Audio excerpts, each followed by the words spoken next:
Especially ಹುಡುಗಿಯರು ತುಂಬಾ ಜನ ಅಂದ್ರೆ ಅವ್ರಿಗೆ ಕನೆಕ್ಟ್ ಆಗುತ್ತೆ ಅನ್ಸುತ್ತೆ. ಕಾಲೇಜಸ್ಗೆ ಹೋಗಿದ್ದೀನಿ, ಮಾರ್ಕೆಟ್ಗೆ ಹೋಗಿದ್ದೀನಿ, ಜನ ಎಲ್ಲಿದ್ದಾರೆ ಅಂದ್ರೆ ಅಲ್ಲೆಲ್ಲ ಹೋಗಿದ್ದೀನಿ. ಆಟೋ ಸ್ಟ್ಯಾಂಡ್ಗೆ ಹೋಗಿದ್ದೀನಿ, ಲಾರಿ ಸ್ಟ್ಯಾಂಡ್ಗೆ ಹೋಗಿದ್ದೀನಿ. ಇವತ್ತಿನ ಟೀನೇಜರ್ಗಳಿಗೆ ಅವ್ರ ಫ್ಯೂಚರ್ ನೋಡ್ದಂಗೆ ಆಗುತ್ತೆ. ಸ್ವಲ್ಪ ದೊಡ್ಡವ್ರಿಗೆ ಅವರ ಪಾಸ್ಟ್ ನೋಡ್ದಂಗೆ ಆಗುತ್ತೆ. ನಮ್ಮ ಲೈಫಲ್ಲಿ ಹಿಂಗೆ ನಡೆದಿತ್ತಲ್ಲಪ್ಪ ಅಂತ. ಅದೇ ಇನ್ನು ಸ್ವಲ್ಪ ಚಿಕ್ಕವ್ರು ಕೂತ್ರೆ ನಮ್ಮ ಲೈಫಲ್ಲಿ ಹಿಂಗೆ ಆಗ್ಬಿಟ್ರೆ ಹೆಂಗಪ್ಪ ಅಂತ.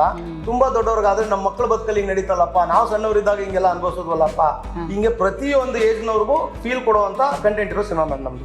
ಪರ್ದೆ ಮೇಲೆ ಮಾತ್ರ ನೀರು, ಪರ್ದೆ ಮೇಲೆ ಮಾತ್ರ ಡೈರೆಕ್ಟ್, ಪರ್ದೆ ಮೇಲೆ ಮಾತ್ರ ಆ್ಯಕ್ಟರು, ಪೋಷಕ ಪಾತ್ರ. ಬಟ್ ಇಂಡೀಪಾಗಿ ಎಲ್ಲ ವರ್ಕರ್ಸ್ ನಾವು ಮಾಡಕ್ಕೆ ಬಂದಿರೋದು ಕೆಲಸ. ಸೊ ಈಗೋ ನಾನು ದೊಡ್ಡವನು ಅದನ್ನ ಮಾಡಲ್ಲ, ನಾನು ಚಿಕ್ಕವನು ಇದನ್ನ ಮಾಡಲ್ಲ, ಆ ಥರ ಎಲ್ಲ ಇರ್ಬೋದು. ಸಾಕಷ್ಟು ಟೈಟಲ್ಸ್ಗಳು ಅಂದ್ರೆ ಇತ್ತೀಚೆಗೆ ಬರ್ತಾ ಇರೋ ಕನ್ನಡ ಸಿನಿಮಾಗಳ ಟೈಟಲ್ಸ್ಗಳೆಲ್ಲ ಇಂಗ್ಲೀಷ್ನಲ್ಲೇ ಇದೆ. ಯಾಕೆ ಅಂದ್ರೆ ಇಂಗ್ಲೀಷ್ ರೀಚ್ ಆಗುತ್ತೆ ಅನ್ನೋ ಒಂದು ಉದ್ದೇಶಕ್ಕ, ಇಲ್ಲ ಕನ್ನಡದಲ್ಲಿ ಇಟ್ಟರೆ ಅಷ್ಟೊಂದು ಇದಾಗೋದಿಲ್ಲ ಅಂತ ಏನು ರೀಸನ್? ಫಸ್ಟು ಜನ ಟೈಟ್ಲು ಕ್ಯಾಚಿ ಆಗಿರಬೇಕು. ಪಿಜ್ಜಾ ತಿನ್ನೋ ಕಾಲದಲ್ಲಿ ಪಿಜ್ಜಾನೇ ಕೊಡಬೇಕು. ನಾನು ಮದ್ದೂರೊಡೆ ಕೊಡ್ತೀನಿ ಅಂದರೆ ವರ್ಕ್ ಆಗಲ್ಲ. ಸೊ ಜನ ಇವತ್ತು ಪಿಜ್ಜಾ ಬರ್ಗರ್ ಆರ್ಡರ್ ಮಾಡ್ತಾ ಇದ್ದಾರೆ ಅಂದಾಗ ಆಬ್ವಿಯಸ್ಲಿ ನಾವು ಪಿಜ್ಜಾ ಬರ್ಗರೇ ಕೊಡಬೇಕಾಗುತ್ತೆ. ಸೊ ಇಂಥ ವ್ಯಕ್ತಿಗಳನ್ನ ಇಟ್ಕೊಂಡು ನಾನು ತಂದು 3 ಕೋಟಿ ತಂದು ಇನ್ವೆಸ್ಟ್ ಮಾಡಿದ್ರು ಕನ್ನಡ ಇಂಡಸ್ಟ್ರಿಗೆ ತಪ್ಪಾಗಲ್ಲ ಅಂದು ನನಗೆ ಬರುತ್ತೆ. ಬಟ್ ಕೆಲವೊಬ್ಬರು ನನ್ಕೊಂಡು ದಯವಿಟ್ಟು ಬರಬೇಕು. ಅದನ್ನ ನಾನು ಪಾಯಿಂಟ್ ಮಾಡಿ ಹೇಳೋದು ಬೇಡ.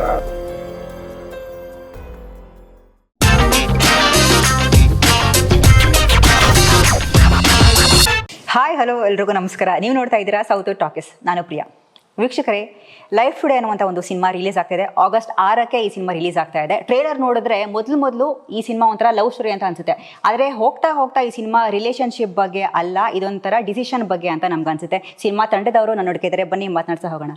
3 ಜನಕ್ಕೂ ನಮಸ್ಕಾರ ಸರ್. ನಮಸ್ತೆ ಮೇಡಮ್. ಹೇಗಿದ್ದೀರಾ? ಚೆನ್ನಾಗಿದೆ. ಸುದೀಪ್ ಸರ್, ಏನು ಸ್ಪೆಷಲ್? ಸ್ಪೆಷಲ್. ಓಕೆ ಸರ್, ಎಲ್ಲ ಕಡೆ ಹೋಗಿದ್ದೀರಾ, ಆಲ್ಮೋಸ್ಟ್ ಕಾಲೇಜಸ್ಗಳಿಗೆಲ್ಲ ಹೋಗಿದ್ದೀರಾ. ತುಂಬಾ ಚೆನ್ನಾಗಿ ರೆಸ್ಪಾನ್ಸ್ ಬಂದು, ಹೇಗೆ ಅನ್ನಿಸ್ತಾ ಇದೆ? ಕಾಲೇಜಸ್ಗೆ ಹೋಗಿದ್ದೀನಿ, ಮಾರ್ಕೆಟ್ಗೆ ಹೋಗಿದ್ದೀನಿ, ಜನ ಎಲ್ಲಿದ್ದಾರೆ ಅಂದ್ರೆ ಅಲ್ಲೆಲ್ಲ ಹೋಗಿದ್ದೀನಿ. ಆಟೋ ಸ್ಟ್ಯಾಂಡ್ಗೆ ಹೋಗಿದ್ದೀನಿ, ಲಾರಿ ಸ್ಟ್ಯಾಂಡ್ಗೆ ಹೋಗಿದ್ದೀನಿ. ಸೊ ಮೇಯ್ನು ನಮ್ಮ ಕೆಲಸ ಏನಂದ್ರೆ ಜನರ ಪ್ರೀತಿ ವಿಶ್ವಾಸ ಸಂಪಾದನೆ ಮಾಡಕ್ಕೆ ಬಂದಿರೋದು. ಸೊ ಜನರ ಹತ್ರನೇ ಹೋಗೋಣ ಅನ್ನೋದೇ ಒಂದು ಮೈನ್ ಇಂಟೆನ್ಷನ್. ಸೊ ಹೋಗಿದ್ದೀನಿ, ಪ್ರಚಾರ ಮಾಡಿದ್ವಿ. ಸೊ ವೇಟ್ ಮಾಡ್ತೀವಿ. ಎಲ್ಲ ಕಡೆ ರೆಸ್ಪಾನ್ಸ್ ಕೂಡ ತುಂಬಾ ಚೆನ್ನಾಗಿತ್ತು. ಹೌದು ಮೇಡಮ್. ಸುದೀಪ್ ಸರ್, ಏನು ಹೇಳ್ತೀರಾ? ಲೈಫ್ ಟುಡೇ ನಿಮ್ಮ ಲೈಫ್ ಹೇಗಿದೆ? ಮ್ಯಾಮ್ ಈಗ ತುಂಬ ಚೆನ್ನಾಗಿದೆ ಮೇಡಮ್, ಸೂಪರ್ ಆಗಿದೆ. ಎಸ್ ಮ್ಯಾಮ್, ಖುಷಿಯಾಗಿದೆ. ಲೈಫ್ ಟುಮಾರೋದೇ ಇವಾಗ. ಲೈಫ್ ಟುಮಾರೋದೇ ಈ ಗುರುವಾರ. ನನ್ಗೆ ಆಕ್ಚುಲಿ ಏನ್ ಅನಿಸ್ತಾ ಇದೆ ಅಂದ್ರೆ, ಲೈಫ್ ಟುಡೇ ಈ ಸಿನಿಮಾ ನೋಡಿದ್ಮೇಲೆ ಜನರು ಥಿಯೇಟ್ರಿಂದ ಹೊರಗಡೆ ಬಂದ ಮೇಲೆ ಅಂದ್ರೆ ಅವರ ಬದುಕನ್ನ ಹೊಸ ರೀತಿ ನೋಡುವಂತ ಏನಾದ್ರು ಸಾಧ್ಯತೆ ಇದೆಯಾ ಏನೋ ಅಂತ. ಡೆಫಿನೆಟ್ಲಿ ಮೇಡಮ್, ಅದಕ್ಕೇನೆ ಮಾಡಿರೋದು ಸಿನಿಮಾ. ಅಂದ್ರೆ ಏನಂದ್ರೆ ಇವತ್ತಿನ ಟೀನೇಜರ್ಗಳಿಗೆ ಅವ್ರ ಫ್ಯೂಚರ್ ನೋಡ್ದಂಗೆ ಆಗುತ್ತೆ. ಸ್ವಲ್ಪ ದೊಡ್ಡವ್ರಿಗೆ ಅವರ ಪಾಸ್ಟ್ ನೋಡ್ದಂಗೆ ಆಗುತ್ತೆ. ನಮ್ಮ ಲೈಫಲ್ಲಿ ಹಿಂಗೆ ನಡೆದಿತ್ತಲ್ಲಪ್ಪ ಅಂತ. ಅದೇ ಇನ್ನು ಸ್ವಲ್ಪ ಚಿಕ್ಕವ್ರು ಕೂತ್ರೆ ನಮ್ಮ ಲೈಫಲ್ಲಿ ಹಿಂಗೆ ಆಗ್ಬಿಟ್ರೆ ಹೆಂಗಪ್ಪ ಅಂತ. ತುಂಬಾ ದೊಡ್ಡವ್ರಿಗಾದ್ರೆ ನಮ್ಮ ಮಕ್ಕಳ ಬದುಕಲ್ಲಿ ಹಿಂಗೆ ನಡೀತಲ್ಲಪ್ಪ, ನಾವು ಸಣ್ಣವರಿದ್ದಾಗ ಹಿಂಗೆಲ್ಲ ಅನ್ಭವಿಸೋದ್ವಲ್ಲಪ್ಪ. ಹಿಂಗೆ ಪ್ರತಿಯೊಂದು ಏಜ್ನವ್ರಿಗೂ ಫೀಲ್ ಕೊಡುವಂತ ಕಂಟೆಂಟ್ ಇರೋ ಸಿನಿಮಾ ಮ್ಯಾಮ್ ನಮ್ದು. ಮಕ್ಕಳು ಬಂದು ಹೇಳ್ಕೊಂಡಾಗ ಅವ್ರ ಪ್ರೀತಿನ ನಾವು ಹಿಂಗ್ ಬ್ಯಾಲೆನ್ಸ್ ಮಾಡ್ಬೋದಿತ್ತು, ನಾವು ಆತರ ಬಿದ್ವಿ ಅಂತ. ಅಪ್ಪನ ಹತ್ರ ನಾವು ಹೋಗಿ ಕನ್ವಿನ್ಸ್ ಮಾಡೋಗಿ ಹಿಂಗ್ ಮಾಡ್ಬೋದಿತ್ತು, ನಾವು ಕೋಪದಲ್ಲಿ ಇನ್ನೇನೋ ಮಾಡಿದ್ವಿ ಅಂತ.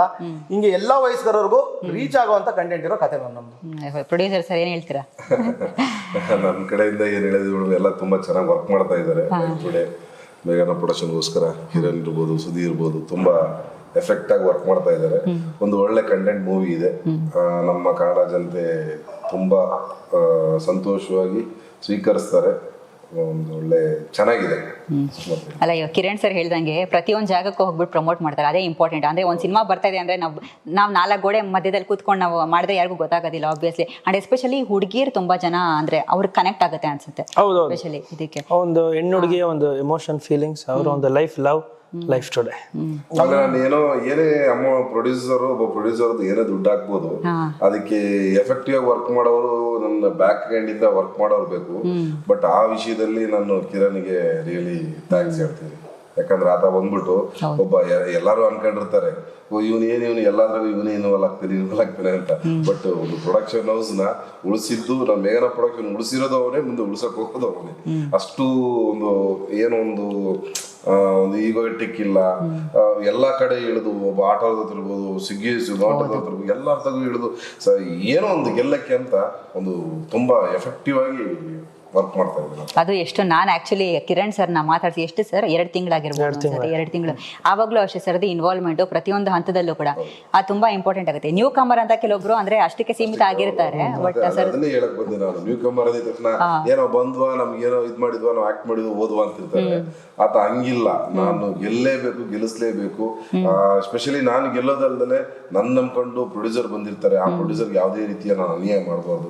ಸೊ ಈ ಒಂದು ಥಾಟ್ ಇದ್ರೆ ಸಾಕು, ತುಂಬಾ ಪ್ರೊಡ್ಯೂಸರ್ಗಳು ಒಳಗೆ ಎಂಟ್ರಿ ಆಗ್ತಾರೆ, ತುಂಬಾ ಜನ ಬರ್ತಾರೆ. ಈಗ ಕೊರತೆ ಇದೆ ನಮ್ಮ ಕನ್ನಡ ಇಂಡಸ್ಟ್ರಿ, ಪ್ರೊಡ್ಯೂಸರ್ ಕೊರತೆ ಇದೆ.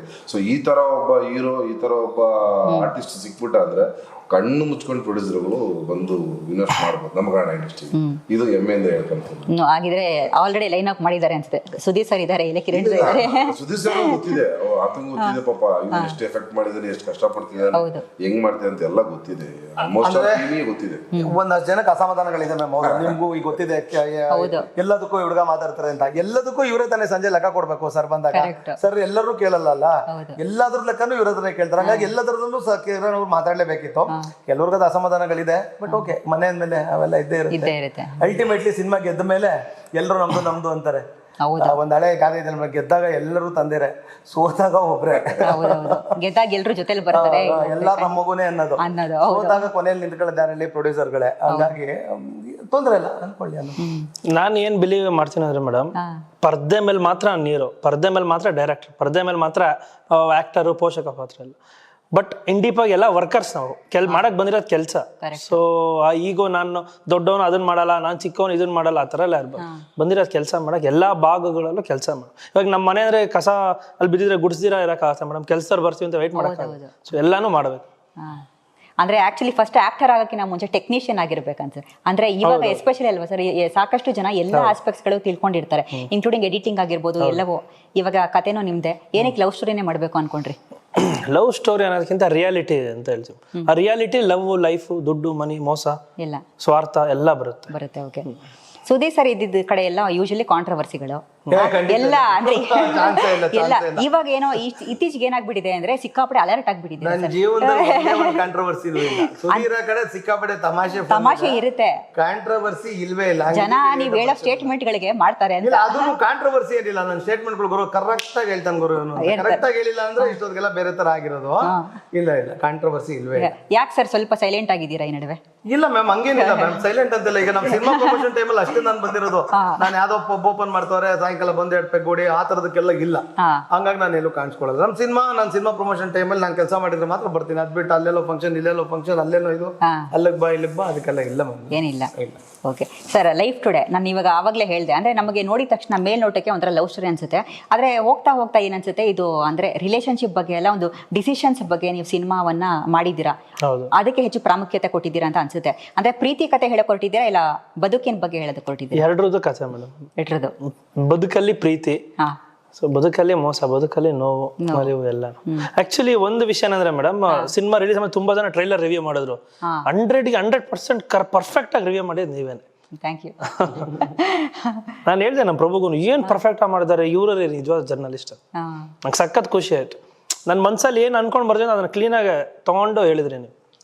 Thank you sir. ಬಿಕಾಸ್ ಅಲ್ಲ, ಒಂದು ಸಿನಿಮಾ ತಂಡದವರು ಸರ್, ಇವಾಗ ನಾವು ಸಾಕಷ್ಟು ಜನ ಸಾಕಷ್ಟು ಇಂಟರ್ವ್ಯೂಸ್ಗಳು ಮಾಡ್ತಾ ಇರ್ತೀವಿ, ಎಷ್ಟು ಎಫರ್ಟ್ಸ್ಗಳು ಆಗ್ತಾರೆ ಅಂತ ನೋಡ್ತೀವಿ. ನಮಗೂ ಒಂದ್ಸತಿ ಬೇಜಾರಾಗುತ್ತೆ. ಅಂದ್ರೆ ಸಿನಿಮಾ ಎಷ್ಟೇ ಮಾಡಿದ್ರು ಕೂಡ ಒಂದೊಂದ್ಸತಿ ಏನೋ ನೋಡೋದಿಲ್ಲ, ಜನರು ಬಂದ್ಬಿಟ್ಟು ಥಿಯೇಟ್ರಿಗೆ ಬಂದ್ಬಿಟ್ಟು ನೋಡೋದಿಲ್ಲ ಅಂದ್ರೆ ಒಂದ್ ಸ್ವಲ್ಪ ನಮಗೆ ಹಾರ್ಟ್ ಹಾಗೆ ಆಗುತ್ತೆ.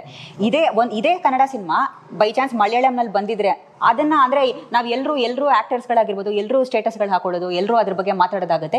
ಇದು ಅದೊಂದು ವಿಪರ್ಯಾಸ ಅಂತ ಹೇಳ್ಬೋದು. ಸುದೀಪ್ ಸರ್, ತಮ್ಮ ಎಕ್ಸ್ಪೀರಿಯನ್ಸ್ ಪ್ರಕಾರ ಏನ್ ಹೇಳ್ತೀರಾ ಇದ್ರ ಬಗ್ಗೆ? ಇಲ್ಲ ಮೇಡಮ್, ಅದೇ ಈಗ ನಾವ್ ಹೇಳೋದು ನೀವೇ ಹೇಳಿದ್ರಿ. ಯೂಶಲ್ ಆಗಿ ನಾವೇ ಹೇಳ್ತೀವಿ, ಇಲ್ಲ ಮ್ಯಾಮ್ ಅದೇ ಕಂಟೆಂಟ್ ಮಲಯಾಳಮಲ್ಲಿ ಬಂದಿದ್ರೆ ಅದನ್ನ ಓ ಅಂತ ಎಲ್ಲ ಕಡೆ ಮಾತಾಡ್ತಿದ್ವಿ ಅಂತ, ಅದನ್ನ ನೀವೇ ಹೇಳ್ತಿದ್ದೀರಿ. ಹೌದು, ನಿಮ್ಮ ಎಲ್ಲರಿಗೂ ಗೊತ್ತಾಗ್ತಿದೆ. ಹಂಗೆ ಕನ್ನಡ ಸಿನಿಮಾಗಳದ್ದು ಒಳ್ಳೆ ಕಂಟೆಂಟ್ ಇರೋದು ಬಂದಾಗ ಹಂಗೆ ಮಾತಾಡಂಗೆ ಆಗ್ಬೇಕು ಮ್ಯಾಮ್. ಹೌದು, ನಮ್ದು ಅದೇ ಅಲ್ವಾ ಮ್ಯಾಮ್ ಆಸೆ. ಕರೆಕ್ಟ್. ನನ್ನ ಇನ್ನೊಂದೇನಂದ್ರೆ, ಲೈಫ್ ಟುಡೇ ಇವತ್ತಿನ ಜೀವನ ಆ್ಯಕ್ಚುಲಿ ನೀವು ಇಟ್ಟಿದ್ದೀರಾ. ಬಟ್ ಏನಂದರೆ ಸಾಕಷ್ಟು ಟೈಟಲ್ಸ್ಗಳು, ಅಂದರೆ ಇತ್ತೀಚೆಗೆ ಬರ್ತಾ ಇರೋ ಕನ್ನಡ ಸಿನಿಮಾಗಳ ಟೈಟಲ್ಸ್ಗಳೆಲ್ಲ ಇಂಗ್ಲೀಷ್ನಲ್ಲೇ ಇದೆ. ಯಾಕೆ ಅಂದರೆ ಇಂಗ್ಲೀಷ್ ರೀಚ್ ಆಗುತ್ತೆ ಅನ್ನೋ ಒಂದು ಉದ್ದೇಶಕ್ಕ, ಇಲ್ಲ ಕನ್ನಡದಲ್ಲಿ ಇಟ್ಟರೆ ಅಷ್ಟೊಂದು ಇದಾಗೋದಿಲ್ಲ ಅಂತ, ಏನು ರೀಸನ್ನು? ಹೌದು, 3 ಜನ ಹೇಳ್ಬೇಕು. ಟು ಬಿ ನನಗೆ newcomer, to be very honest, first ಜನ ಟೈಟ್ಲು ಕ್ಯಾಚಿ ಆಗಿರ್ಬೇಕು. ಓಕೆ. ಆಮೇಲೆ ನಾನು ತುಂಬಾ ಕನ್ನಡದಲ್ಲಿ ಅದೆಲ್ಲ ಈಗ ಆಗಲ್ಲ. ಇವಾಗ ಯಶ್ ಅವರು ಟಾಕ್ಸಿಕ್ ಸುದೀಪ್ ಅವ್ರನ್ನ ಬಿಲಾರಂಗ ಭಾಷಾ ವಿಕ್ರಾಂತ್ ರೋಣ ಆ ಥರ ಇಂಗ್ಲೀಷ್ ಟೈಟ್ಲು ಇವತ್ತು ಟ್ರೆಂಡ್ ಇರೋದು ಹಂಗೆ. ಸೊ ಟ್ರೆಂಡ್ ಪ್ರಕಾರನೇ ಹೋಗ್ಬೇಕು. ಟ್ರೆಂಡ್ ಸರಿ ಇಲ್ಲ, ನಾನು ಹೊಸದಾಗಿ ಮಾಡ್ತೀನಿ ಅನ್ನಕ್ಕೆ ನಾನು ಹೊಸಬ ಇನ್ನಾಗ ಅಪ್ಡೇಟೆಡ್ ಆಗಿ ನಾವು ಆಗಿರ್ಬೇಕು ಅಂತ ಹೇಳ್ತೀರಾ ಸುದೀಪ್ ಸರ್? ಎಸ್ ಮ್ಯಾಮ್, ಅದೇ ನಾವು ಏನಾಗುತ್ತೆ ಗೊತ್ತಾ ಮೇಡಮ್, ಪಿಜ್ಜಾ ತಿನ್ನೋ ಕಾಲದಲ್ಲಿ ಪಿಜ್ಜಾನೇ ಕೊಡಬೇಕು. ನಾನು ಮದ್ದೂರೊಡೆ ಕೊಡ್ತೀನಿ ಅಂದ್ರೆ ವರ್ಕ್ ಆಗಲ್ಲ. ಸೊ ಜನ ಇವತ್ತು ಪಿಜ್ಜಾ ಬರ್ಗರ್ ಆರ್ಡರ್ ಮಾಡ್ತಾ ಇದ್ದಾರೆ ಅಂದಾಗ ಆಬ್ವಿಯಸ್ಲಿ ನಾವು ಪಿಜ್ಜಾ ಬರ್ಗರೇ ಕೊಡ್ಬೇಕಾಗುತ್ತೆ. ಇಲ್ಲ ಇದು ತುಂಬಾ ಪೌಷ್ಟಿಕಾಂಶತೆ ಇರೋದು ಆ ಕಾಲದಿಂದ ಇರೋದು ಅಂತೇಳಿ ಮದ್ದೂರೊಡೆಯನ್ನು ಕೊಡೋಕ್ಕಾಗಲ್ಲ. ಸೊ ಇವತ್ತು ಜನ ಏನು ಕೇಳ್ತಾ ಇದ್ದಾರೆ, ಇವತ್ತಿನ ಜನ್ರೇಷನ್ ಹೆಂಗಿದೆ, ನಮ್ಮ ಕತೆ ಈ ಥರದ ಜನ್ರೇಷನ್ ಮೇಲೆ ಮಾಡಿರೋದು. ಸೊ ಹಂಗಾಗಿ ನಾವು ಈಗ ಈ ಕತೆಗೆ ಕನ್ನಡದಲ್ಲಿ ಇಟ್ಟರು ಇಂದಿನ ಬದುಕು ಅಂತ ಇಡಬೇಕಾಗುತ್ತೆ. ಸೆಟ್ ಆಗೋದು. ಸೊ ಹಂಗಾಗಿ ಲೈಫ್ ಟುಡೇ ಅಂತ ಹೇಳಿ. ಇವಾಗ ನೀವು ಅಂದ್ರೆ ಕಾಕ್ರೋಚ್ ಸುದಿ ಟಗರು ಇಂದ ನಿಮ್ಗೆ ಅದೊಂದಿದು, ಅದನ್ನ ಇವತ್ತಿನವರೆಗೂ ಹಂಗೆ ಉಳ್ಸ್ಕೊಂಡು ಬಂದಿರೋದು ನಿಮ್ಗೆ ಅದೆಷ್ಟು ಚಾಲೆಂಜಿಂಗ್ ಅಂತ ಅನ್ಸುತ್ತೆ ನಿಮ್ಗೆ? ಹಾಗೇನೆ ಪ್ರತಿಯೊಂದು ಸಬ್ಜೆಕ್ಟ್ ಕೂಡ ನೀವು ಆಯ್ಕೆ ಮಾಡ್ಕೋಬೇಕಾದ್ರೆ ಒಂದೊಂದು ಎಲಿಮೆಂಟ್ ನಿಮ್ಗೆ ಕನೆಕ್ಟ್ ಆಗಿರುತ್ತೆ ಸರ್. ಒಂದು ಪಾತ್ರ ಲೈಫ್ ಟುಡೇ ಸಿನಿಮಾದಲ್ಲಿ ಯಾವ ಎಲಿಮೆಂಟ್ ತುಂಬಾ ನಿಮ್ಗೆ ಕನೆಕ್ಟ್ ಆಯ್ತು ಪರ್ಸನಲಿ? ಮೇಡಮ್ ಈ ಸಿನಿಮಾದ ಕ್ಲೈಮ್ಯಾಕ್ಸ್ ಓಕೆ, ಅದು ನೀವು ಥಿಯೇಟ್ರಲ್ಲಿ ನೋಡೋದಾಗ್ಲೇ ನಿಮ್ಗೆ ಗೊತ್ತಾಗುತ್ತೆ. ಕಥೆನೇ ತುಂಬಾ ಚೆನ್ನಾಗಿದೆ ಮೇಡಮ್. ಕತೆ ಸಿಕ್ಕಾಪಟ್ಟೆ ಇಷ್ಟ ಆಯ್ತು. ಅಂದ್ರೆ ಕೂತ್ ಯಾರೇ ನೋಡೋರ್ಗು ಇದು ನನ್ನ ಬದುಕಿನ ಕಥೆನೇ ಅಲ್ವಾ, ನನ್ನೇ ಅಲ್ಲಿ ತೋರಿಸ್ತಾ ಇದಾರಲ್ವಾ ಅನ್ನಂಗ್ ಆಗುತ್ತೆ. ಕೂತ್ ಆಡಿಯನ್ಸ್ಗೆ ಕಿರಣ್ ಸರ್ ಪಾತ್ರ ನೋಡುವಾಗ ಇದು ನಾನೇ ಅಲ್ವಾ ಅನ್ನಂಗ್ ಫೀಲ್ ಆಗುತ್ತೆ. ಸೊ ಅದು ಯಾವಾಗ್ಲೂ ಬೇಗ ರೀಚ್ ಆಗುತ್ತೆ. ಯಾವಾಗ ಆಡಿಯನ್ಸ್ ಕೂತ್ಕೊಂಡು ಇದು ನಾನೇ ಅಂತ ಫೀಲ್ ಮಾಡ್ಕೊಂತಾರಲ್ಲ ಸೀಟ್ ಮೇಲೆ, ಅವಾಗ ಅದು ಕನೆಕ್ಟ್ ಆಗ್ಬಿಡುತ್ತೆ. ಅವಾಗ ಸಿನಿಮಾ ಅದು ಗ್ಯಾರಂಟಿ ಚೆನ್ನಾಗುತ್ತೆ. ನನ್ನ ಕತೆ ಕೇಳುವಾಗ ಯಾವುದಲ್ವಾ ನಮ್ಮ ಬದುಕಿನ ಕತೆ ಯಾವ್ದು ನನ್ನ ಲೈಫಲ್ಲಿ ಹೆಂಗ್ ನಡೆದಿದೆಯಲ್ಲ ಅನ್ನೋಂಗೆ ಯಾವಾಗ ಅನ್ಸುತ್ತೆ ಆ ಥರದ್ದು ಯಾವ್ದಾವ್ದು ಅನ್ಸಿದೆ ನಂಗೆ ಆ ಥರದ್ದೆಲ್ಲ ನಾವು ನೋಡುವಾಗ್ಲೂ ಹಂಗೆ ವರ್ಕ್ ಆಗಿದೆ. ಈಗ ನಾವು ದುನಿಯಾ ನೋಡುವಾಗ ಅನ್ಸುತ್ತೆ, ವಿಜಯಣ್ಣ ನೋಡುವಾಗ ಗುರು ಇದು ನಾನೇ ಅನ್ನೋ ಥರದೊಂದು ಫೀಲ್ ಆಗುತ್ತೆ. ಉಪೇಂದ್ರ ಫಿಲಮ್ ನೀವು ನೋಡಿ, ನಾನು ನಾನೇ ಅನ್ನೋ ಥರ ಫೀಲ್ ಆಗುತ್ತೆ ಎಲ್ರಿಗೂ. ಹಂಗಾಗಿ ಹೋದಲ್ವ ನನ್ನ ಮನ್ಸಲ್ಲೂ ಹಿಂಗಿದೆ, ಹೌದು ನನ್ನ ಹೆಂಡತಿ ಹಿಂಗೆ ಇರಬೇಕು, ನನ್ನ ಗರ್ಲ್ ಫ್ರೆಂಡ್ ಹಂಗೆ ಇರಬೇಕು, ಆದ್ರೆ ಬದುಕಕ್ಕೆ ಈ ತರ ಶ್ರೀಮಂತರು ಒಬ್ಳು ಹಿಂಗ್ ಫೀಲ್ ಮಾಡ್ಕೋತೀವಿ ಗೊತ್ತಾ, ಅದೇ ತರದ್ದು ಒಂದು ಫೀಲ್ ಆಗುವಂತ ಕತೆ ಇದು. ಅದಕ್ಕೆ ಕಿರಣ್ ಸರ್ ನಾನು ಕೆಲಸ ಮಾಡ್ತೀನಿ ಅಂತ ಹೇಳಿ ಕೆಲಸ ಮಾಡ್ತೀನಿ. ಕಿರಣ್ ಸರ್ ಲವ್ ನಲ್ಲಿ ಏನಾದ್ರು ಡಿಸಪಾಯಿಂಟ್ಮೆಂಟ್ ಏನಾದ್ರು ಆಗಿದ್ದುಂಟಾ ಹೆಂಗೆ ಅಂತ? ಆಗಿರ್ಬೇಕಲ್ಲ ಮೇಡಮ್, ಎಲ್ಲ ಆಗಿಲ್ಲ ಅಂದ್ರೆ ಕ್ಯಾಮ್ರಾಗ ಗೊತ್ತಾಗುತ್ತೆ, ನಿಮ್ಗೆ ಗೊತ್ತಾಗುತ್ತೆ ಲವ್ ಮಾಡ್ತಾರೆ.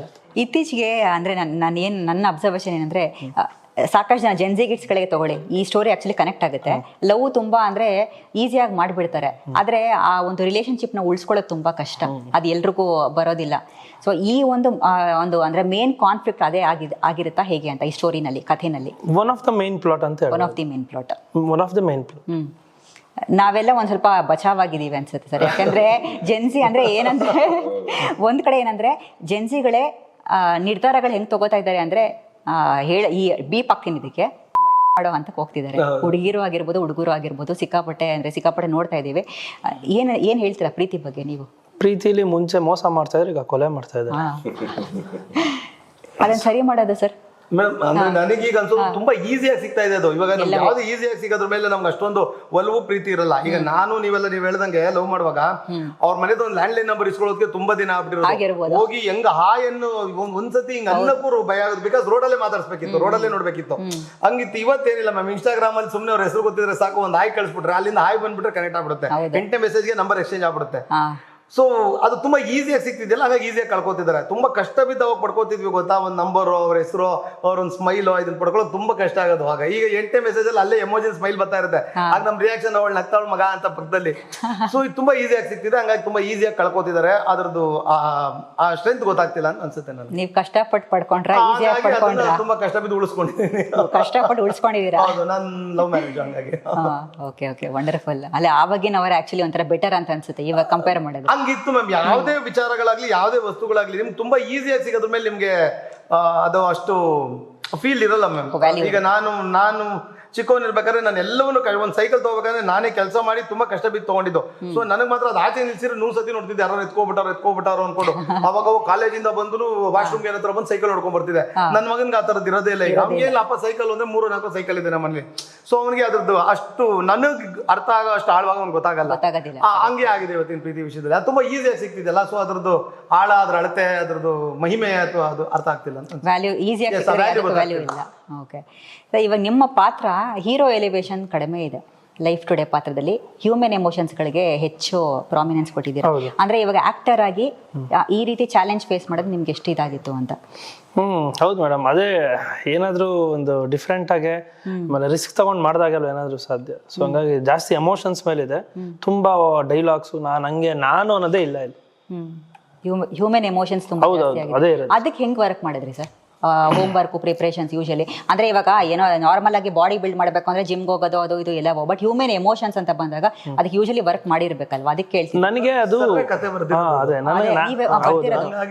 It's very easy. ಯಾಕಂದ್ರೆ ನಾನು ಏನಿದ್ದೀನಿ ಅದನ್ನ ಪ್ಲಾಟ್ ಮಾಡ್ತಾ ಇದ್ದೆ. ಆಮೇಲೆ ಒಂದೊಂದು ಸೀನಲ್ಲೂ ಇನ್ವಾಲ್ವ್ಮೆಂಟ್ ಇತ್ತಲ್ಲ. ಸೊ ಫಸ್ಟ್ ಡೇ ಮುಳ್ಳಯ್ಯನಗಿರಿ ಬೆಟ್ಟದಲ್ಲಿ ನಡೀತಾ ಇತ್ತು. ಒಂದ್ ಶೀಟ್ ಡೈಲಾಗ್ ಇತ್ತು. ಹೀರೋ ಇಂದ ಫಸ್ಟ್ ಎಲ್ಲ ತಗೊಂಡ್ರು, ನನಗೂ ಡೈಲಾಗ್ ಶೀಟ್ ಕೊಟ್ರು, ನನಗೇನು ಬೇಡ, ಒಂದೇ ಟೇಕಾಗ ಓಕೆ. ಅವರೆಲ್ಲರೂ ಇಡೀ ಸೆಟ್ ಇವನೇನು ಹೊಸ ಹೀರೋನ ಅಥವಾ ಎಕ್ಸ್ಪೀರಿಯನ್ಸ್ ಅಂತ ಎಷ್ಟೊಂದು ಜನ ಬಂದು ಕೇಳಿದ್ರು. ಯಾಕಂದ್ರೆ ನಾನೇ ಬರ್ದಿದ್ದೆ, ಫೀಲ್ ಮಾಡಿ ಬರ್ದಿದ್ನಲ್ಲ, ಒಂದೇ ಶಾರ್ಟಲ್ಲಿ ಮುಗಿಸ್ಬಿಟ್ಟು. Super sir. ಪ್ರೊಡ್ಯೂಸರ್ ಸರ್, ನಿಮಗೆ ಹೆಲ್ಪ್ ಆಗಿರ್ಬೋದಲ್ವಾ? ಇಲ್ಲ, ನನಗೆ ಎಲ್ಲ ಅದೇ ಹೇಳಿದೀನಿ, ಎಲ್ಲಾ ರೀತಿಯಲ್ಲೂ ಹೆಲ್ಪೇ. ಕಿರಣ್ ಬಂದು ಅಪ್ರೋಚ್ ಮಾಡಿದ ರೀತಿ, ಫಸ್ಟ್ ಬಂದಾಗ ಕಥೆ ಹೇಳ್ಕೊಂಡು ಒಬ್ಬ ಪ್ರೊಡ್ಯೂಸರ್ ಹತ್ರ ಹೆಂಗೆ ಏನು ಅಪ್ರೋಚ್ ಮಾಡೋ ರೀತಿ ಇರ್ಬೋದು. ನಾನು ಅದಕ್ಕೆ ಅಕ್ಸೆಪ್ಟ್ ಮಾಡ್ದಲ್ಲೇ ಸ್ವಲ್ಪ ದಿವಸ ಕಾಯಿಸಿರೋದು ಇರ್ಬೋದು. ತುಂಬಾ ದಿವಸ ಕಾಯಿಸಿದೆ ಅದನ್ನ, ತುಂಬಾ ದಿವಸ ಕಾಯಿಸಿ ಮತ್ತೆ ಆ ತಾಳ್ಮೆ ಎಲ್ಲ ಚೆಕ್ ಮಾಡಿ ಮತ್ತೊಂದು ಅವ್ರದೆಲ್ಲ ಇನ್ನೆಲ್ಲ ತಿಳ್ಕೊಂಡೆ, ಏನ್ ಮಾಡಿದಾನೆ, ಏನ್ ಮುಂದೆ ಏನು ಒಂದು. ಈಗ ನಾನೇನೋ ಬಂದು ಸುಮ್ನೆ ದುಡ್ಡು ಹಾಕೋದಲ್ಲ, ಸೊ ಅದರಿಂದ ಪ್ಲಸ್ ಇದೆಯಾ. ಆಮೇಲೆ ನಾನು ಸುಮ್ನೆ ಬಂದ್ಬಿಟ್ಟು ದುಡ್ಡಿದೆ ಅಂದ ತಕ್ಷಣ ಹೆಂಗೋ ಯೂಸ್ ಖರ್ಚು ಮಾಡಕ್ಕೂ ಬರಲ್ಲ. ನನಗೊಂದು ಕೆಲವೊಂದು ಕಂಡೀಷನ್ಗಳಿದ್ದಾವೆ. ಆ ಕಂಡೀಷನ್ ಮೇಲೆ ನಾನು ಈತಂದೆಲ್ಲ ಚೆಕ್ ನೋಡಿದಾಗ ಸ್ವಲ್ಪ ಎಲ್ಲ ಚೆನ್ನಾಗಿ ಕಷ್ಟಪಟ್ಟಿದ್ದ ತುಂಬಾ. ಅಂದ್ರೆ ಎಲ್ಲ ಫಿಲಮ್ ಇಂಡಸ್ಟ್ರಿ ಬಗ್ಗೆ ಎಲ್ಲ ಅರ್ತ್ಕೊಂಡು, ನೋಡಿ ನಮಗೆ ಇಂಡಸ್ಟ್ರಿ ಹೊಸದು. ಸೊ ಆತಂಗೆ 10 ಫಿಲಮ್ಮು 15 ಫಿಲಮ್ ಮಾಡ್ದತ್ತ ಎಕ್ಸ್ಪೀರಿಯನ್ಸ್. ಏನೇನು ಮಾಡಿ ಸರ್ ನಾನು ಮಾಡ್ತೀನಿ ಸರ್ ನಾ ಮಾಡ್ತೀನಿ, ಇದು ಹಿಂಗೈತಲ್ಲಪ್ಪ ಅಂದ್ರೆ ಸರ್ ನೀವು ಏನು ತಲೆ ಕೆಡ್ಸ್ಕೊಬೇಡಿ, ನಾನು ಅದನ್ನ ಮಾಡ್ಕೊತೀನಿ. ಡೇವನಿಂದ ಹೇಳಿ ಫೈನಲಿ ಎಲ್ಲೂ ಸಣ್ಣ ಪುಟ್ಟ ಇರಿಸುಪರ್ಸು ಹಾಗೆ ಆಗ್ತವೆ. ಒಂದು ಮನೆ ಕಟ್ಟಬೇಕಾದ್ರೆ ಸಣ್ಣ ಪುಟ್ಟ ಹಾಗೆ ಆಗ್ತವೆ, ಅವು ಕಾಮನ್. ಬಟ್ ಆದರೂ ಡೇವನಿಂದನೂ ನನಗೆ ಯಾವುದೇ ರೀತಿಯ ಒಂದು ತಲೆನೋವು, ಒಂದು ಏನೋ ಒಂದು ಬೇಜಾರು ಮಾಡ್ತಾನೆ ಇವತ್ತಿಗೆ ತಂದು. ಇವತ್ತು ಆಗಸ್ಟ್ ಇನ್ನೇನು 4-5 ಡೇಸ್ ಇದೆ ರಿಲೀಸ್ಗೆ. 4-5 ಡೇಸ್ ಇವತ್ತಿನವರೆಗೂ ನನಗೆ ಯಾವುದೇ ರೀತಿ ಒಂದು ತೊಂದರೆ ಕೊಡ್ದಲೆ ನೀಟಾಗಿ ಎಲ್ಲಾನು ನಿಭಾಯಿಸ್ಕೊಂಡು ಹೋಗಿದ್ದಾರೆ. ಟ್ರೈಲರ್ ಕಟ್ ತುಂಬಾ ಚೆನ್ನಾಗಿದೆ ಸರ್. ಆ ಕಲರ್ ಪ್ಯಾಲೆಟ್ ಅಬ್ಸರ್ವ್ ಮಾಡ್ತಾ ಇದ್ದೆ ನಾನು, ತುಂಬಾ ಒಂಥರ ಸಾಫ್ಟ್ ಲುಕ್ ಕೊಟ್ಟಿದ್ದೀರಾ. ಅಂದ್ರೆ ಇವಾಗೆಲ್ಲ ಏನಾಗ್ತಿದೆ, ಆ ಬ್ರೈಟ್ ಕಮರ್ಷಿಯಲ್ ಲುಕ್ಗಿನ ರಿಯಲಿಸ್ಟಿಕ್ ವಿಜುವಲ್ ಲ್ಯಾಂಗ್ವೇಜ್ ಯೂಸ್ ಮಾಡಿದ್ದೀರಾ ನೀವು. ಇದು ಎಷ್ಟು ಚಾಲೆಂಜಿಂಗ್ ಆಗಿತ್ತು ಅಂತ. ನೀವು ನೋಡಿದ್ದು ಇನ್ನ 4K ರೆಂಡರ್ ಆಗಿರ್ಲಿಲ್ಲ. ಈಗ ಆಕ್ಚುಲಿ ಥಿಯೇಟರ್ ಬರೋದು ಬೇರೆ ಫೀಲ್ ಇದೆ. ಇನ್ನ ನಿಮ್ಗೆ ಕೂಲ್ ಪ್ಯಾಟರ್ನ್ ಅಲ್ಲಿ ಇನ್ನ ತುಂಬಾ ಚೆನ್ನಾಗಿ ಬರುತ್ತೆ. ನಾನು ಹೊಸ ಪ್ರೊಡ್ಯೂಸರ್ ಆಗಿ ಈ ರೇಂಜ್ ಫಿಲಂ ಮಾಡ್ತೀನಿ ಅಂತ ನಾನು ಕನ್ಸಲು ನೆನ್ಸ್ಕೊಂಡಿರ್ಲಿಲ್ಲ. ಏನಕ್ಕೆ ಅಂದ್ರೆ ಯಾಕೆ ಅಂದ್ರೆ ಯಾಕಂದ್ರೆ ನನಗೆ ಗೊತ್ತಿಲ್ಲ ಇದು. ನಾನು ಆಕ್ಚುಲಿ ಮೂವಿ ಪಿಕ್ಚರ್ ನೋಡೋದ್ರಾಗೆ ನಾನು ನಂಬರ್ 1 ಪರ್ಸನ್. ಯಾವುದೇ ಫಿಲಮ್ ರಿಲೀಸ್ ಆದ್ರೂ ಫಸ್ಟ್ ಡೇ ಟಾಪ್ ಹೀರೋಗಳು, ನನಗೆ ಇಷ್ಟ ಆಗಿರೋಂಥ ಹೀರೋ ಫಸ್ಟ್ ಡೇ ಶೋ ನೋಡಿದ್ರೆ ಮಾತ್ರ ನನಗೆ ಫುಲ್ಫಿಲ್ ಆಗೋದು. ನಾನು ಆಮೇಲೆ ಬೇರೆ ಅದು ಒಂದ್ ದಿವಸ ಫಸ್ಟ್ ಡೇ ಶೋ ಹೋಗಿಲ್ಲ ಅಂದ್ರೆ ನೆಕ್ಸ್ಟ್ ಸೆಕೆಂಡ್ ಶೋ ಹೋಗೋದು ನನಗೆ ಫೀಲ್ ಬರಲ್ಲ. ಫಸ್ಟ್ ಡೇ ನೋಡಿದ್ರೆ ಮಾತ್ರ ನನಗೆ ಫಿಲಮ್ ನೋಡಿದ್ರೆ ಸಮಾಧಾನ ನನಗೆ.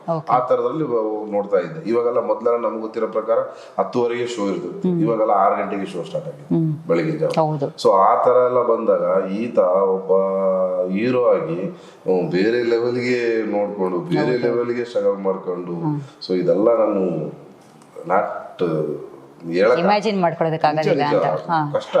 ಈಗ ಎಂತವ್ರೆ ಹೀರೋ ಆಗಿದ್ರು ಇವಾಗ ಬಂದ್ರು ನಾನು ಈತನ್ ಬಿಟ್ಟು ಬೇರೆ ಯಾರಿಗೋ ಕೊಟ್ಟಿದ್ರು ಸಮೇತ ನಾನು ಈ ಮಟ್ಟಿಗೆ ಫ್ರೀ ಆಗಿರ್ತಿದ್ದೆ ಎಂಬುದು ಅನ್ಸುತ್ತೆ. ಹೌದು, ಸುಳ್ಳಿನ ಮಾತು. ನನಗೆ ಇನ್ನೊಂದು ಮುಖ್ಯವಾಗಿ ಏನ್ ಗೊತ್ತಾ ಮೇಡಮ್, ಇವಾಗ ಪ್ರೊಡ್ಯೂಸರ್ ಅಂದ ತಕ್ಷಣ ಏನಂದ್ರೆ ಈ ಕತೆ ಹಿಂಗ ಓಕೆ ಆಯ್ತು ಮಾಡ್ಕೊಳ್ಳಿ ಅಮೌಂಟ್ ಇದು ಮಾಡ್ಬಿಡ್ತಾರೆ. ಬಟ್ ಇವ್ರು ಆ ಥರ ಇರಲಿಲ್ಲ. ಪ್ರತಿ ಒಂದು ರೈಟಿಂಗ್ ಅಲ್ಲೂ ಇನ್ವಾಲ್ವ್ಮೆಂಟ್ ಇತ್ತು. ಒಂದೊಂದು ಸೀನ್ ಸರಿ ಇದನ್ನ ಹಿಂಗ್ ಮಾಡ್ತಾ ಇದೀನಿ, ಇಲ್ಲ ಇದನ್ನ ಹಿಂಗೂ ಮಾಡಿ ಅಂತ ತುಂಬಾ ಇನ್ಪುಟ್ಸ್ ಕೊಟ್ಟಿದ್ದಾರೆ. 3 climax one of the best climax ಕೊಟ್ಟಿದ್ದಾರೆ.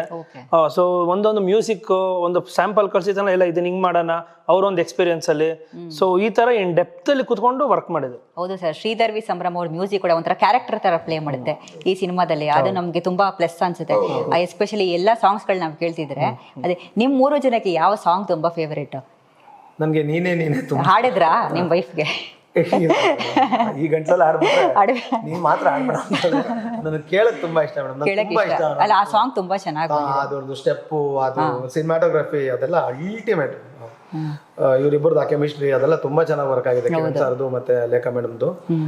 ನಂಗೆ ಹಾಡು ತುಂಬಾ ಇಷ್ಟ ಸರ್. ಅದೇ ಆಕ್ಚುಲಿ ಅಂದ್ರೆ ಮೂವಿ ಟೀಮ್ ಅವ್ರು ನೀವೆಲ್ಲ ಇಷ್ಟು ಕಷ್ಟಪಟ್ಬಿಟ್ಟು ಸಿನಿಮಾ ಮಾಡ್ತಿರ್ತೀರಾ. ಬಟ್ ಏನಾಗುತ್ತೆ ಅಂದ್ರೆ ಕೆಲವೊಂದು ಲಾಸ್ಟ್ ಇನ್ನೇನು ಸಿನಿಮಾ ರಿಲೀಸ್ ಆಗೋ ಟೈಮಲ್ಲಿ ಏನೋ ಒಂದು ಕ್ಲಾಶ್ಗಳಾಗುತ್ತೆ ಸಿನಿಮಾ ಟೀಮ್ ಅವ್ರ ಮಧ್ಯದಲ್ಲಿ. ಯಾರೋ ಒಬ್ರು ಬರೋದಿಲ್ಲ. ಇದು ಒಂದೇ ಸಿನಿಮಾ ಅಂತ ಹೇಳ್ತಿಲ್ಲ ನಾನು, ಸಾಕ ಸಿನಿಮಾಗಳಿಗೂ ಆಗಿದೆ. ಅದು ಅಫೆಕ್ಟ್ ಆಗೇ ಆಗುತ್ತೆ. ನಿಮ್ಮ ಸಿನಿಮಾಗೆ ಪರ್ಸನಲಿ ಯಾವ ರೀತಿ ಅಫೆಕ್ಟ್ ಆಗ್ತಿದ್ಯಾ, ಹೆಂಗೆ ಅಂದ್ರೆ? ಏನಿಲ್ಲ ಮೇಡಮ್, ನನಗೆ ಏನ್ ಅನ್ಸಿದೆ ಅಂದ್ರೆ ಒಬ್ರು ಕೈ ಇಟ್ರೆ ಕೈ ಹಿಡಿಯಕ್ 4 ಜನ ಇದೆ. ಇವ್ರಿದ್ದಾರೆ ನಮ್ಮ ಪ್ರಭು, ನನ್ನ ಟೀಮ್ ಪ್ರಭು ಮಂಜು ಎಲ್ಲ ನೆಕ್ಸ್ಟ್ ಲೆವೆಲ್ ಇದ್ದಾರೆ. ನಾನ್ 3 ಯೋಚನೆ ಮಾಡ್ತಾರೆ, ಅವ್ರು 30 ಮಾಡ್ತಾ ಇರ್ತಾರೆ. ಆ ತರ ಟೀಮ್ ಇದಾರೆ. ಸೊ ನನ್ಗೇನು ಭಯ ಇಲ್ಲ, ಖುಷಿಯಾಗಿ ನನ್ನ ಟೀಮ್ ನ ನಂಬ್ಕೊಂಡು ಆರಾಮಾಗಿ ಕೂತಿರ್ಬೋದು. ಒಂದು ಪ್ರೆಸ್ ಮೀಟ್ ಅಲ್ಲಿ ನಿಮ್ ಜೊತೆ ಕೂತ್ಕೊಂಡು ಮಾತಾಡ್ತಿದೀವಿ ಅಂದಾಗ ಕೆಲವೊಂದು ಕೊರತೆಗಳಿದೆ ಅಂತ ನಿಮಗೆ ಗೊತ್ತಿದೆ. ಕೆಲವೊಂದು ಕೊರತೆ ಇದೆ, ಇಲ್ಲಿ 3 ಜನ ಕೂತಿದ್ರೆ ಅಂದ್ರೆ ಕೆಲವೊಂದು ಕೊರತೆ ಇದೆ ಅಂತ ಗೊತ್ತಿದೆ. ಬಟ್ ಆ ಕೊರತೆನ ನಿಭಾಯಿಸಕ್ ಬೇಕಲ್ಲ. ಹಂಗಾಗಿ ನಮ್ ಟೀಮ್ ಪ್ರಭು ಇರ್ಬೋದು, ಮಂಜು ಇರ್ಬೋದು, ಕಿರಣ್, ಸುದಿ, ಮತ್ತೆ ನಾನೊಬ್ಬ ಪ್ರೊಡ್ಯೂಸರ್ ಆಗಿ ಹೇಳ್ತಿದ್ದೀನಿ. ಸೊ ಇಂಥ ವ್ಯಕ್ತಿಗಳನ್ನ ಇಟ್ಕೊಂಡು ನಾನ್ ತಂದು 100 ಕೋಟಿ ತಂದು ಇನ್ವೆಸ್ಟ್ ಮಾಡಿದ್ರು ಕನ್ನಡ ಇಂಡಸ್ಟ್ರಿಗೆ ತಪ್ಪಾಗಲ್ಲ, ನನ್ನ ದುಡ್ಡು ನನಗೆ ಬರುತ್ತೆ. ಬಟ್ ಕೆಲವೊಬ್ಬರನ್ನ ನಂಬ್ಕೊಂಡು ದಯವಿಟ್ಟು ಬರಬೇಡಿ ಇಂಡಸ್ಟ್ರಿಗೆ. ಅದನ್ನ ನಾನು ಇನ್ನೇನು ಪಾಯಿಂಟ್ ಮಾಡಿ ಹೇಳೋದು ಬೇಡ. ಸೊ ಅದನ್ನ ಅರ್ಥ ಜನಕ್ಕೆ ಆಗುತ್ತೆ. ಹಿಂದೆ ನಮ್ ಬೇರೆ ಇದ್ರಲ್ಲೆಲ್ಲ ಯಾರಿಗೆ ಅರ್ಥ ಆಗ್ಬೇಕು ಅವ್ರಿಗೆ ಅರ್ಥ ಆಗುತ್ತೆ ಅಂತ ಹೇಳ್ತಾರೆ. ಅರ್ಥ ಆಗಿರುತ್ತೆ, 100% ನೋಡಿದ್ದನ್ನು ಅರ್ಥ ಆಗಿರುತ್ತೆ. ಇಂಥವ್ರನ್ನ ನಂಬ್ಕೊಂಡು ಪ್ರಭು ಇರ್ಬೋದು, ಮಂಜು ಇರ್ಬೋದು, ಮೇಡಮ್ ಅವರೆಲ್ಲ ನನಗೆ ಈ ಫಿಲಮಿಗೆ ಬಂದಾಗ ಪರಿಚಯ.